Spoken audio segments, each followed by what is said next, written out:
అరుణోదయ స్తుతి కార్యక్రమంలో అనుదినము మాతో కలిసి దేవుణ్ణి స్తుతిస్తున్న మా ప్రియ సోదరి సోదరులకందరికీ మన ప్రభువును రక్షకుడు యేసుక్రీస్తు అమూల్యమైన నామమున అందరికీ ప్రేమతో వందనాలు. ఉదయకాల మన ధ్యానాంశము పరిశుద్ధత అనగా ఏమిటి? పరిశుద్ధ గ్రంథమైన బైబిల్లో నుంచి ఎఫెసీయులకు రాసిన పత్రిక 1వ అధ్యాయము 6వ వచనం చదువుకుందాం. 3 నుంచి 4 నుంచి 6 వరకు కలిసి ఉన్నాయి. చదువుకుందాం. ఎట్లనగా తన ప్రియుని యందు తాను ఉచితముగా మనకు అనుగ్రహించిన తన కృపామహిమకు కీర్తి కలుగునట్లు తన చిత్త ప్రకారమైన దయాసంకల్పము చొప్పున యేసుక్రీస్తు ద్వారా తనకు కుమారులనుగా స్వీకరించుటకై మనల్ని ముందుగా తన కోసం నిర్ణయించుకొని మనము తన ఎదుట పరిశుద్ధులమును నిర్దోషులమునై ఉండవలనని జగత్తు పునాది వేయబడక మునిపే ప్రేమ చేత ఆయన క్రీస్తులో మనల్ని ఏర్పరచుకొనను అని చెప్పి చూస్తున్నాం. ప్రతిదినము కూడా ఇలాగూ అనుదిన అరుణోదయ స్తుతి కార్యక్రమంలో కలిసి దేవాతి దేవుణ్ణి స్తుతించి గణపరిచే భాగ్యాన్ని, కొనియాడే భాగ్యాన్ని, శ్లాఘించే భాగ్యాన్ని దేవుడు మనకు అనుగ్రహించాడు. అందును బట్టి మనం ఎంతగానో ఆయన స్తుతించవలసిన వారముగా మనం ఉంటున్నాం. చదువుకున్నటువంటి లేఖన భాగంలో పరిశుద్ధత అనగా ఏమిటి అని చెప్పి చూస్తుంటున్నాం. పరిశుద్ధత అనగా అపవిత్రమైన దాన్ని అనుసరించకుండా ఉండుట. పరిశుద్ధత అనగా అపవిత్రమైన దాన్ని అనుసరించకుండా ఉండుట. తన ఎదుట ఎలా ఉండాలి? నమ్మి రక్షింపబడి బాప్తిసము తీసుకున్నటువంటి మనము ఎలా ఉండాలి అంటే తన ఎదుట పరిశుద్ధులముగా ఉండటానికి మనం పిలిచాడు. పిలిచిన వాడు నమ్మదగిన వాడు, పరిశుద్ధుడు, ఆయన గొప్పవాడు. తన ఎదుట పరిశుద్ధులముగా ఉండటానికి పిలిచాడు. రెండవదిగా గమనిస్తే తన ఎదుట నిర్దోషులమై ఉండటకు మనల్ని పిలిచాడు. ఎప్పుడు పిలిచాడు? జగత్తు పునాది వేయబడక మునిపే పిలిచాడు.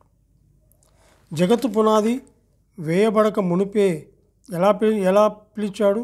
ప్రేమ చేత ఆయన క్రీస్తులో మనల్ని ఏర్పాటు చేసుకున్నాడు. పరిశుద్ధులముగా ఉండటానికి, నిర్దోషులములై ఉండడానికి ఆయన పిలిచాడు. ఎప్పుడు పిలిచాడు అంటే జగత్తు పునాది వేయబడక మునిపే ప్రేమ చేత ఆయన క్రీస్తులో మనల్ని ఏర్పాటు చేసుకున్నాడు. మరి ఏర్పాటు చేసుకున్నటువంటి మనము ఆయన సన్నిధిలో పరిశుద్ధులముగా, నిర్దోషులముగా ఉండి ఆయన మనము స్తుతించవలసిన వారముగా ఉంటున్నాం.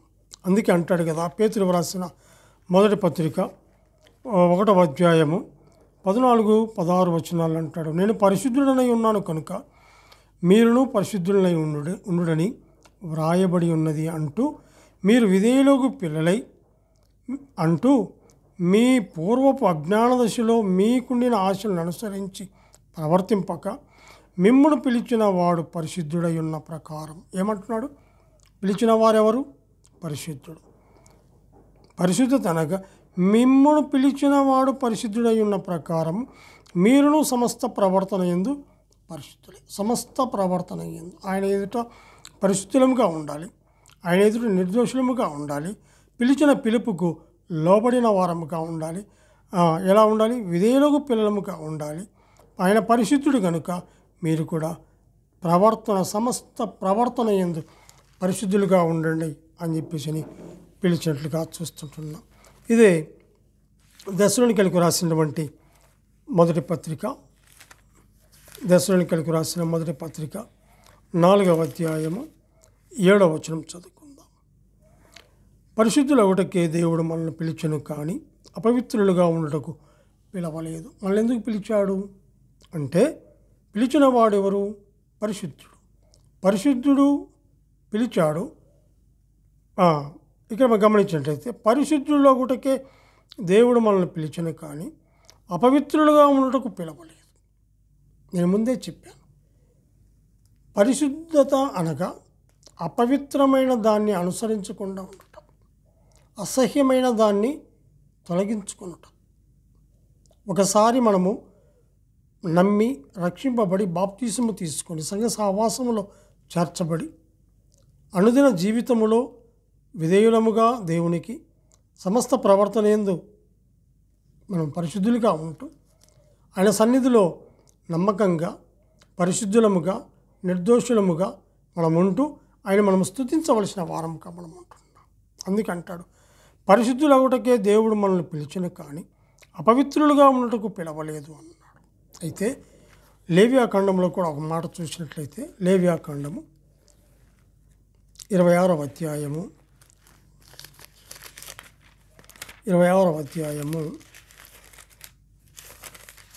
11, 12 వచనాలు మనం చదువుదాం. 26వ అధ్యాయము 11, 12 వచనాలు. నా మందిరమును మీ మధ్య ఉంచెదను, మీ యందు నా మనస్సు అసహ్యపడదు. నేను మీ మధ్య నడిచెదను, మీకు దేవుడనై యుందును, మీరు నాకు ప్రజలై యుందురు.